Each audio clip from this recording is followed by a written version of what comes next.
CBSEയുമായി ബന്ധപ്പെട്ട ഒരു വാർത്ത കൂടി ഇപ്പോൾ വരുന്നുണ്ട്. സ്കാനിങ്ങിന്റെ പിഴവ്, ഉത്തരക്കടലാസുകൾ മാറിപ്പോയ സംഭവം. ഇതുമായി ബന്ധപ്പെട്ട് ഈ കോംഎപ്റ്റ് എഡ്യൂക്ക് പ്രൈവറ്റ് ലിമിറ്റഡിന് പിഴ ചുമത്താൻ CBSE തീരുമാനമെടുത്തിരിക്കുന്നു എന്ന വാർത്ത വരുന്നു. വ്യക്തമല്ലാത്ത 5000 ഉത്തരക്കടലാസുകളും ഉത്തരക്കടലാസ് മാറിപ്പോയ 23 കേസുകളും ഉണ്ട് എന്നുകൂടി CBSE കണ്ടെത്തിയിട്ടുണ്ടല്ലോ.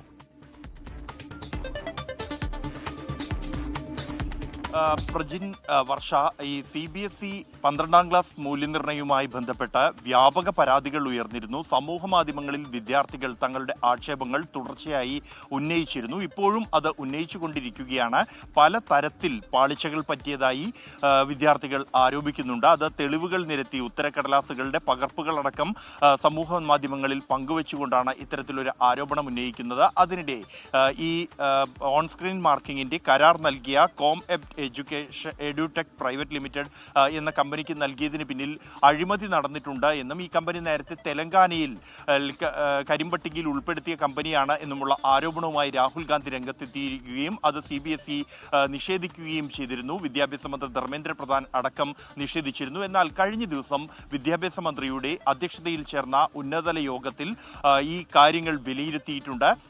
ഈ കമ്പനിക്ക് പിഴവ് പറ്റിയതായി തന്നെ കണ്ടെത്തിയിട്ടുണ്ട്. പ്രത്യേകിച്ച് ഈ ഉത്തരക്കടലാസുകൾ വ്യക്തതയില്ലാത്തതാണ് എന്ന പരാതി അത് വ്യാപകമായി ഉയർന്നിരുന്നു. അത്തരത്തിൽ 5000-ഓളം ഉത്തരക്കടലാസുകൾ വ്യക്തതയില്ലാത്ത സ്കാനിംഗ് ആണ് നടത്തിയിരിക്കുന്നത് എന്ന് കണ്ടെത്തിയിട്ടുണ്ട്. കൂടാതെ ഈ രജിസ്റ്റർ നമ്പറിന് താഴെ മറ്റൊരാളുടെ ഉത്തരക്കടലാസുകൾ അത് അപ്ലോഡ് ചെയ്ത 23 കേസുകളും CBSE സ്ഥിരീകരിച്ചിട്ടുണ്ട്. ഇത്തരത്തിൽ പിഴവുകൾ വരുത്തിയ കമ്പനിക്ക് പിഴ ചുമത്താനുള്ള ഒരു തീരുമാനത്തിലേക്ക് എത്തിയിരിക്കുന്നു. അത് അന്തിമ പരിഗണനയിലാണ്. എന്തായാലും നിലവിൽ വന്നിരിക്കുന്ന നിർദ്ദേശം ഈ പിഴവുകൾ സംഭവിച്ച പേപ്പറുകളുടെ എണ്ണത്തിനനുസരിച്ച് കമ്പനിക്ക് പിഴ ചുമത്താനാണ്.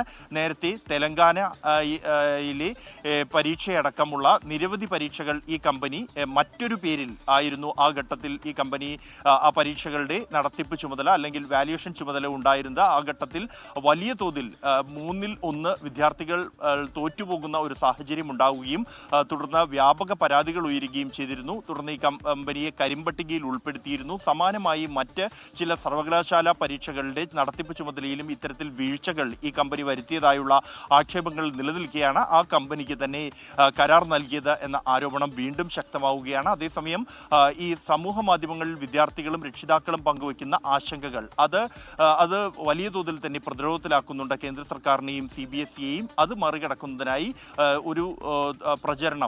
മറിച്ച് ഒരു പ്രചരണം നടത്താൻ പ്രിൻസിപ്പൽമാർക്ക് ഡൽഹിയിലെ CBSE സ്കൂളുകളിലെ പ്രിൻസിപ്പൽമാർക്ക് CBSE നിർദ്ദേശം നൽകിയിരിക്കുകയാണ്. അതനുസരിച്ച് സമൂഹ മാധ്യമങ്ങളിൽ ഈ ഓൺ സ്ക്രീൻ മാർക്കിംഗ് രീതിയെ പിന്തുണച്ചുകൊണ്ടും അത് വിദ്യാർത്ഥികളുടെ ആശങ്കകൾ പരിഹരിക്കും എന്ന ഉറപ്പ് നൽകിക്കൊണ്ടുമുള്ള സന്ദേശങ്ങൾ ഇപ്പോൾ നിറയുകയാണ്. പ്രജിൻ വർഷ.